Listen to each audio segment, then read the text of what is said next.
연금 1,500만원 넘기면 세금 폭탄 맞습니다. 월 125만원 딱 맞게 받는데도 다음에 세금으로 수백만원을 토해내야 하는 최악의 상황이 발생할 수 있습니다. 오늘 영상 끝까지 보시면 은퇴 후 연금 계좌에서 2천만원, 3천만원을 뽑았어도 세금 걱정 없이 쓰는 3가지 핵심 전략을 알게 됩니다. 특히 은퇴 직전에 돈을 몰아넣는 분들은 이 한도를 10년 뒤에나 신경 써도 됩니다. 계산 과정과 결론을 바로 공개하겠습니다. 최근 50대에 은퇴를 준비하는 구독자 한 분이 연금저축에 1억 5천만 원을 모았는데 연금 수령을 시작하면 월 125만 원 밖에 못 뽑았으나요?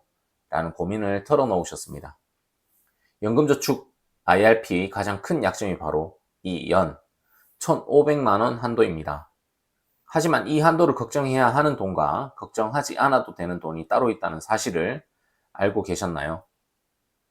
오늘 영상은 은퇴자를 위한 연금저축 활용 팁, 연금 수령은 1,500만 원, 이 공식의 숨겨진 비밀을 파헤치고 은퇴를 앞둔 분들이 돈을 어떻게 모으고 언제 인출해야 이 1,500만 원 한도로부터 자유로워지는지 그 핵심을 짚어드리겠습니다.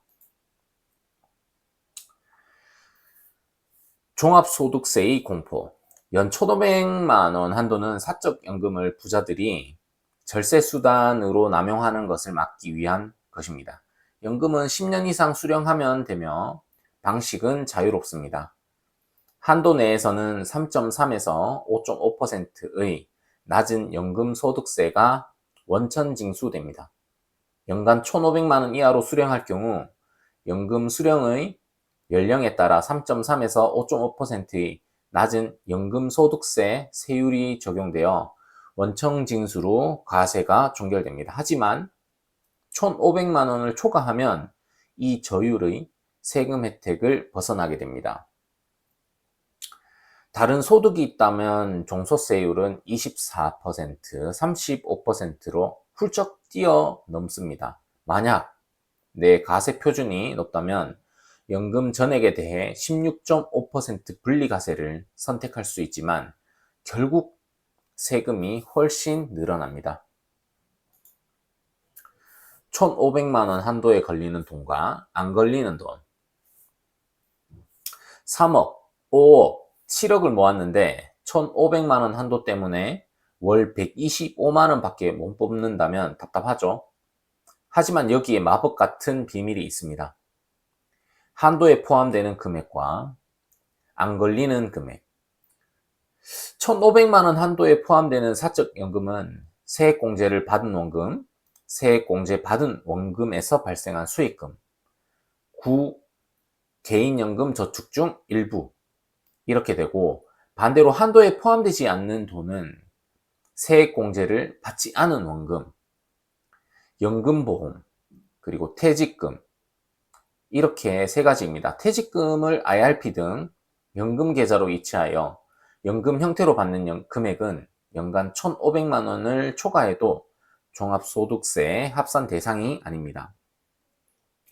퇴직금을 연금으로 수령하면 일시금으로 받을 때보다 퇴직소득세에 따라서 퇴직소득세의 최대 40%를 감면받는 혜택을 누릴 수 있습니다. 따라서 연금을 많이 수령해야 할 경우에 퇴직금 재원을 먼저 활용하는 것이 세금 부담을 피하는 가장 효과적인 전략 중 하나입니다.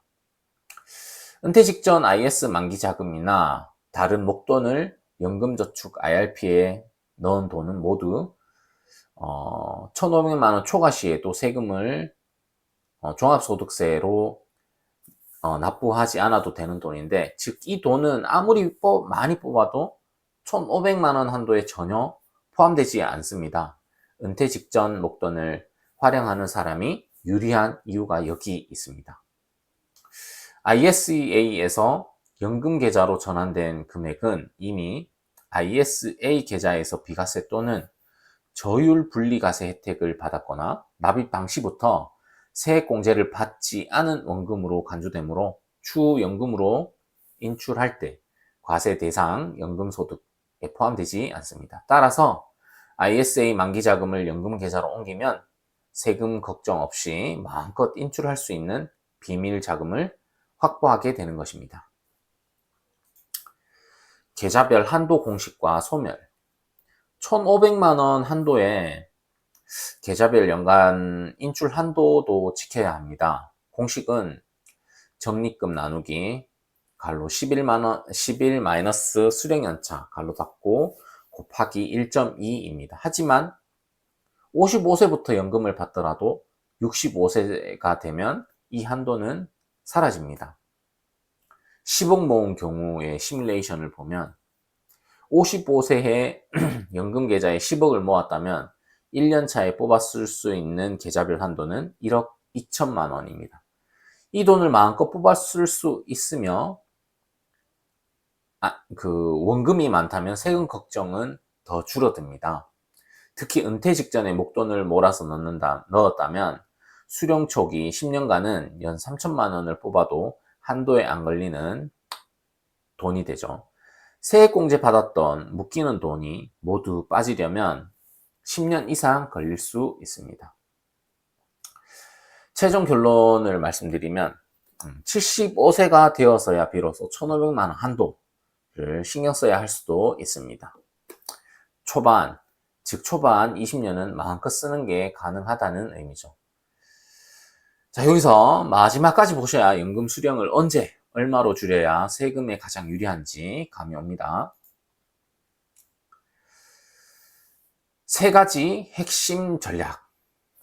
ISA 해지 자금을 활용하는 은퇴자는 1,500만 원 한도에 구애받지 않습니다.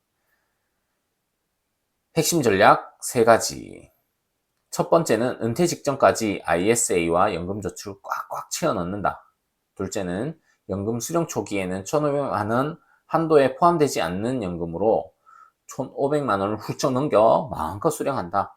셋째는 10년 차 이후에는 계좌별 한도가 사라지면 70대 중반쯤 되어 그때 세금 걱정을 하면서 연금을 사용한다. 결론은 간단합니다. 돈을 많이 모으지 못했다면 1,500만 원 한도가 큰 걱정이 아니며 돈을 많이 모았다면 한도에 걸리지 않는 돈이 많아져서 역시 걱정이 아닙니다. 세금을 많이 내도 괜찮으니 일단 많이 모읍시다. 이 복잡한 세금 구조를 피해갈 수 없다면 가장 늦게, 가장 적게 내는 전략을 취해야 합니다. 자, 오늘 영상에서 연금 수령 한도에 대한 고민이 조금이라도 해결되셨기를 바랍니다. 더 궁금한 점이 있으시면 댓글로 질문을 해주시면 성심성의껏 직접 답변 드리겠습니다. 구독과 좋아요, 알림 설정 부탁드립니다. 감사합니다.